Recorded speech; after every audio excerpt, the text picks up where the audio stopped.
Hi, everyone. Welcome to Teach 278, Issues and Practices in Early Childhood Education. My name is Dr. Amanda Quisenberry. Most people call me Dr. Q, and I will be your instructor for this course this semester. This is a very exciting semester, of course, because you are in student teaching, your very last semester of college for most all of you, hopefully most all of you. Some of you still might have a few things to finish up after you graduate, but for the most part, this is one of the last classes that you'll be taking at ISU. So today I am going to do a very quick walkthrough of the course. Hopefully by now you have participated in a Zoom meeting with me where I went through the syllabus and the different assignments. And so this will just be a little bit of a reflection back on that and summarizing some of those main points that we discussed in that meeting. If you haven't attended that meeting yet, this might be a bit of review. Or might be a review if you've already been there. My apologies. So in terms of what to expect in this course, you will be working through professional learning modules throughout the semester. There will be one module for each week of class. Every other week, you will be writing reflective journal entries that you'll submit to Canvas. Along with those professional learning modules, you'll also be completing weekly discussion forums with the people in your professional learning group. And we'll talk more about what that means here in a little bit. And then the other assignment that you have for this course is related to Module 2, which is all about ethics and advocacy in early childhood education. And for that assignment, you will be writing a legislator about a topic related to early childhood education. So those are the big things that the assignments that we will have this semester. In addition to that, one of my primary goals for this course is that you feel more connected with your classmates and with the professional community as you prepare for leaving ISU and entering the real world, if you will, of teaching, where you don't have all the supports that you've had while you've been here at Illinois State. So part of what I'm hoping for is that you'll be able to make some of those connections through this course as well. So in terms of this course, again, you're taking it while you're student teaching. And so I have gone through the student teaching syllabus to make sure that everything in this course aligns with what you're doing in student teaching. There is a copy of the student teaching syllabus on our Canvas page as well. So if you're thinking, why do I have to review the student teaching syllabus for this course? It's just there as a reminder and for a reference so that you know that I'm communicating regularly with your student teaching supervisors, as well as Nikki Maurer and the School of Teaching and Learning, so that we're all on the same page in supporting you to have the best possible experience during your student teaching. Another thing that you'll be working through this week or looking at is this website here. I'm actually going to pop out of this for just a second and go over to our Canvas site. So this is the home page or the landing page for the Canvas site, and this is in student view. So this is basically what you should see when you open up Canvas. So you should be able to access the syllabus, the modules, your grades. All of the discussions and assignments are embedded within these modules, which we'll walk through here in just a few minutes. As I said, you can access the syllabus as well as a course summary with assignments and things that are due here. I'm not sure why these two are popping up. I need to take a peek at that because I typically keep assignments closed until the week that they are open. Sometimes bigger assignments like the Ethics and Advocacy Legislator Letter, I'll open sooner. But the discussions and reflections, I close until the week that they're due, just so that you don't get confused. Because you'll be doing multiple discussions throughout the semester and multiple reflective journal entries.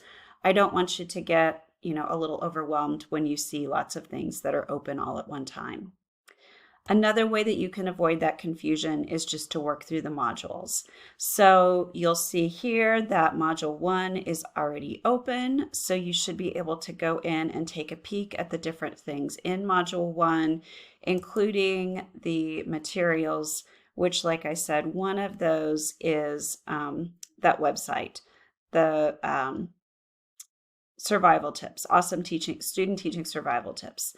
So we will take a peek at that here in just a second. Once I finish this recording, that will also show up here under learning materials. And then there are a couple of things that you'll have in terms of assessments as well. So each week you'll be able to work through by clicking next, seeing what is coming up. You've got a discussion board this first week, as well as a reflective journal. We're going to do a little bit of things with professional learning networks as well, which I don't have up quite yet. So, as I said, one of the things I want you to look at is this video and website. It's by someone, obviously, her name is Bianca. Her website is Be Like Bianca.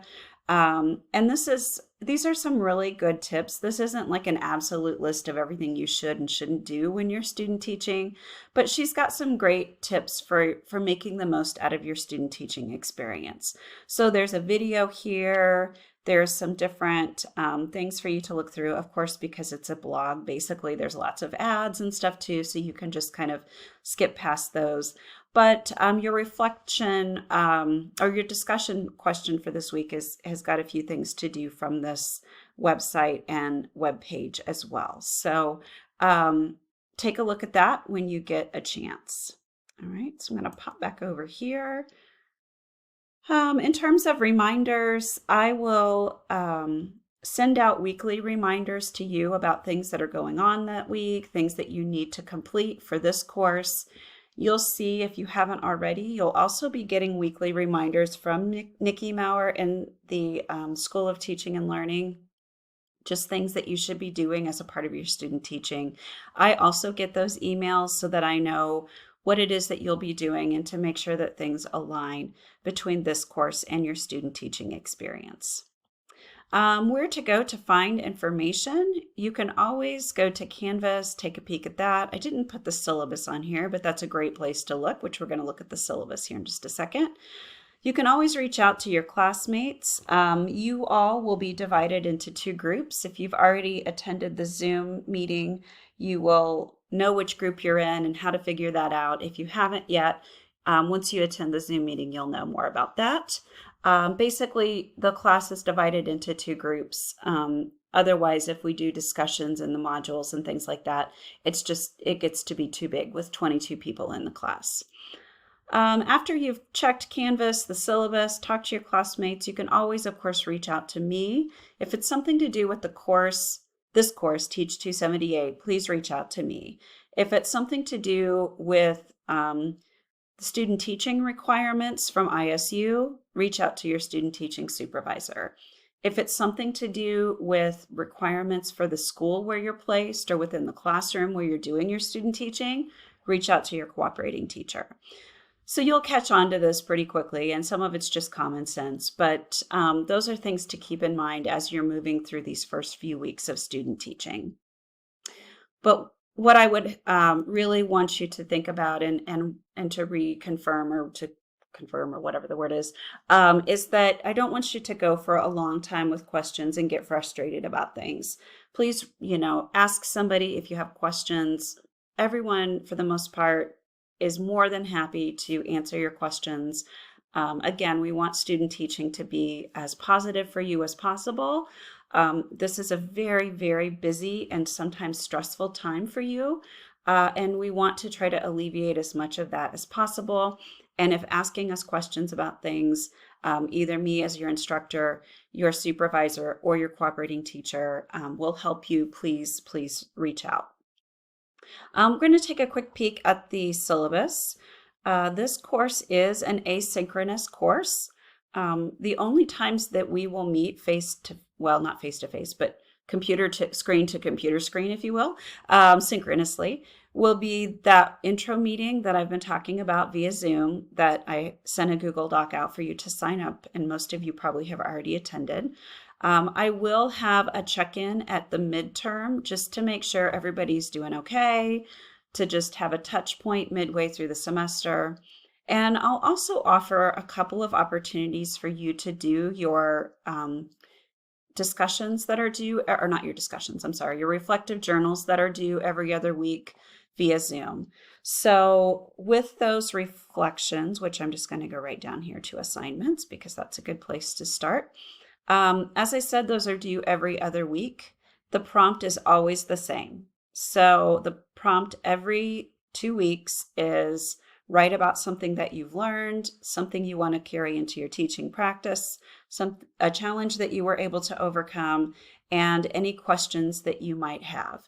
So these questions can be things typically related to teaching. So say you're in your classroom where you're doing your student teaching and you see your cooperating teacher using a variety of different attention getters. And you're thinking, man, those work so well to get the students' attention. I wonder where I could find more good classroom management strategies and techniques like that. That's a question that you can throw out. And I'll give you some responses. Sometimes I'll turn it back to other people in class to say like, hey, so-and-so has asked for more resources related to attention getters. What do you all do in your classrooms? So hopefully my goal, and like I said earlier in this course, is that we really become part of like a professional community where we can ask each other questions, find out answers to questions that we might have, and all of those things will benefit you as a teacher down the road. Like I said, the reflective journals, they're due every other week. You can really submit them in any format that you want. You can type them and upload them. You can record something like a video. You can do audio. As I said, I'll offer several opportunities throughout the semester where we can meet in small groups, and that will count toward your points for your reflection. Lots of different opportunities. I don't want this to be a burden, but I do want you to take it seriously because this is something that every semester, but almost everyone, every semester at the end says, boy, I'm really glad that I kept that journal.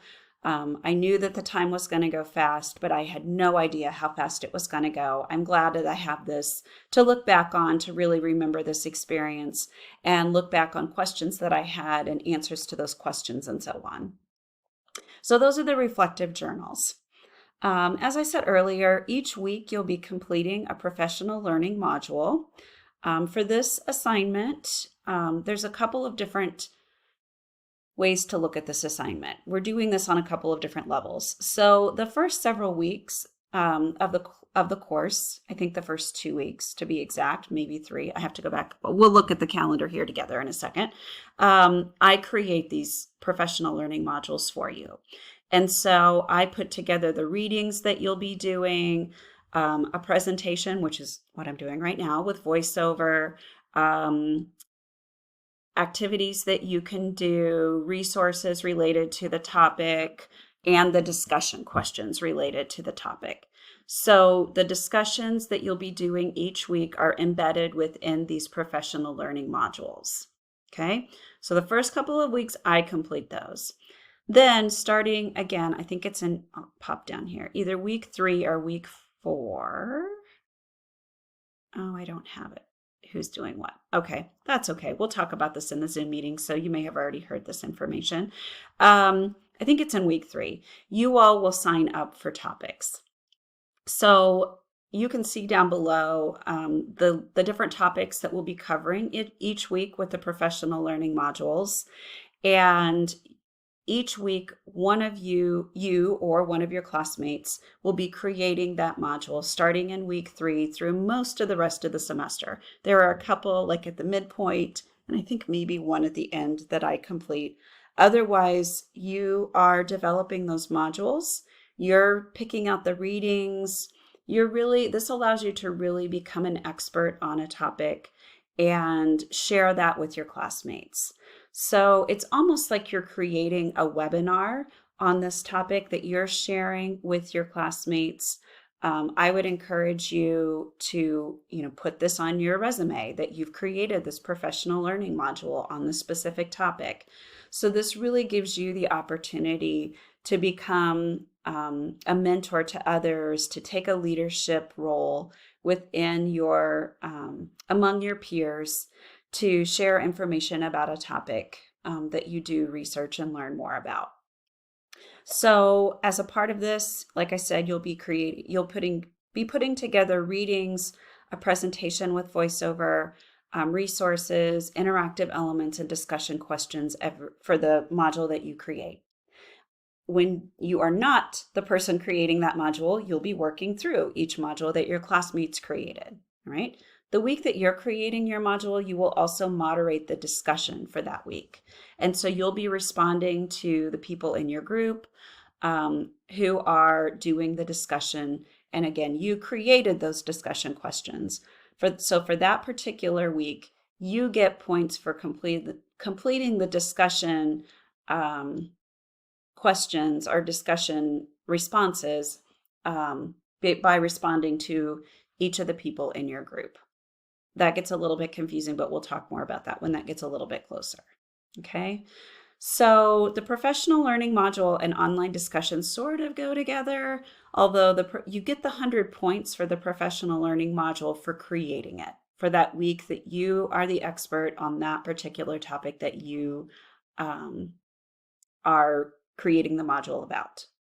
You get these 75 points for posting and responding to your classmates every week on topics that are embedded within, or on the topics that are covered in the professional learning modules. Okay, so those are those first 3 assignments, and those are ongoing assignments that you'll be completing throughout the semester. The last assignment is sort of like I started to say a one-time assignment, but it's almost like a 2-time assignment. So as I said, next week we'll be learning all about ethics and advocacy in early childhood education. One of the ways that we can really advocate for our students is by writing legislators about topics that are of importance to us as educators, to our students. And so for this assignment, you will be writing a legislator as a constituent, right? You're a person who votes, hopefully. If you're not registered to vote, by the way, go do that. But you are the person, or you are people who hire senators and representatives in your state and in your district, right? And at the federal level for Illinois. So we are those people. By our votes, we hire or fire people who they work for us. And so by writing them letters and contacting our legislators, we let them know, hey, these are the topics that are really important to me as a person who may or may not vote for you in the future based on your stance on specific topics. Here, we're talking about things specifically related to early childhood education. So for this assignment, you will first need to figure out who your representatives or senators are. So that's an important step. Maybe even before that, you need to think about, okay, the topic that I'm interested in writing about, which here are 2 websites where you can find out about bills and policies and things that are out there right now related to early childhood education that you might consider writing about. And if that topic is something that's more of a national issue, like access to childcare or access to early childhood education, pre-K education. Well, access to pre-K education can be a state or a federal issue, right? So we kind of have to think about, which makes more sense? If we're thinking about something like the Individuals with Disabilities Education Act, that's a federal law. And so if we wanted to write to say, hey, we want to make sure that IDEA is fully funded, it's never been fully funded, we would write one of our senators or representatives at the national level. If you're not sure who those people are, you can go here to figure these things out. All right. So this one is for the US. the national level. If it's something like a state issue, like I don't think teachers in Illinois get paid enough, or I think you really need to do something about the teacher shortage in Illinois, or I really don't think that teachers or pre-service teachers should have to pass the content test in order to be able to student teach. If we've got such a teacher shortage, why do we have this silly test? I don't know, whatever it might be. All of those are state issues, very state specific. If you wrote Tammy Duckworth at the federal level, she'd say, wow, that sounds like a really interesting problem, but not really one I can do anything about. But if I write my person, like one of my people is Nikki Baczynski at the state level, she's somebody who might be able to do something about those issues, right? So is it a state issue? Is it a federal issue? Those are things to take into consideration before writing your letter. On these websites, you can also find sample letters. We'll talk more about that next week as well. What goes into writing a letter, all of those different types of things. So that if you've never written a letter before, you can kind of work your way through that process. It can feel a little bit intimidating, but every single person says that once they've done it once, they're like, wow, why was I worried about that? So we'll talk more about that next week. For this assignment, you'll submit a draft midway through the semester. You'll submit a final draft with hopefully a response from the legislator that you wrote and a reflection at the end of the semester. And that's the last big assignment that you have for this course.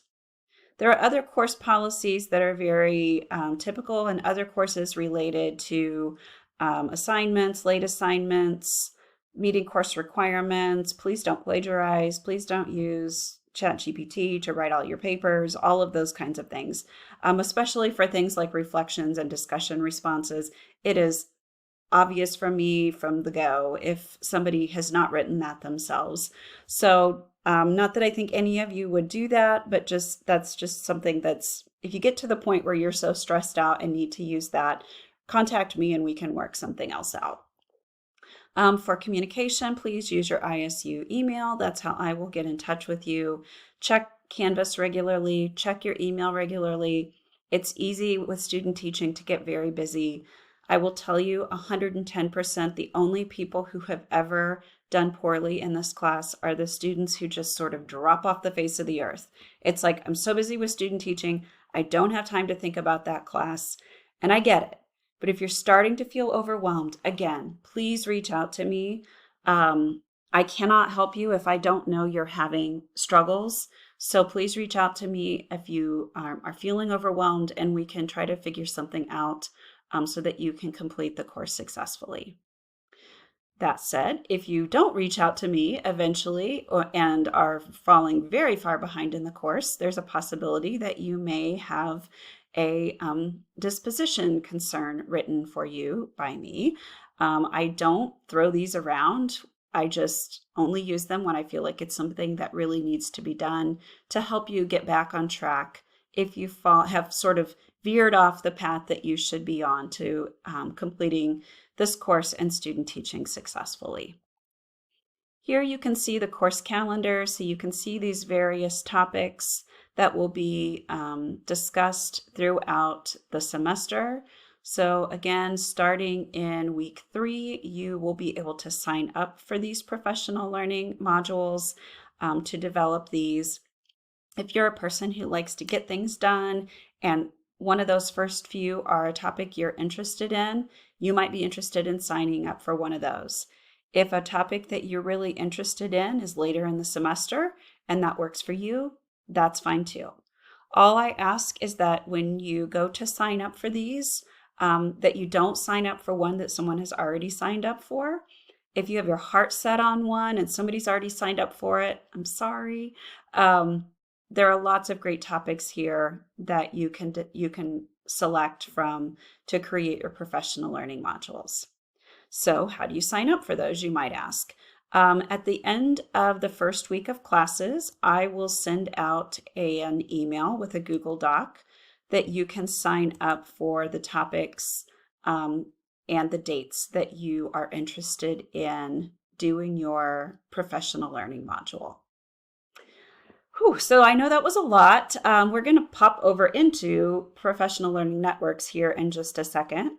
But before we do that, just to kind of wrap up the overview of student teaching, there will be days when you feel like the kiddo on the left where you're pushing this massive, massive boulder uphill and you're feeling like it's going to crush you. And then there'll be days where you feel like I rocked that lesson. I don't know why I ever felt this way before. I'm going to be an awesome teacher. And some days these go back and forth. Like one day you might feel this way, and then you might feel this way. And then a couple days later, you might feel this way again. So, all that to say that student teaching is a roller coaster in terms of your self confidence, your emotions, your mental health. So please take care of yourself. Find people who can support you, friends, family. It's not that this is the hardest thing you've ever done, probably, but it can be very overwhelming at times. And so it's important for you to find and seek out and find those supports at the beginning so that when you really, really need them, you have those in place and you're not scrambling around trying to find them late in the game. So I know this is going to be an amazing semester for all of you. I'm looking so forward to working with you through everything related to student teaching. And so I will pause here and then I'm going to restart here in just a few seconds related to and talk more with you about professional learning networks.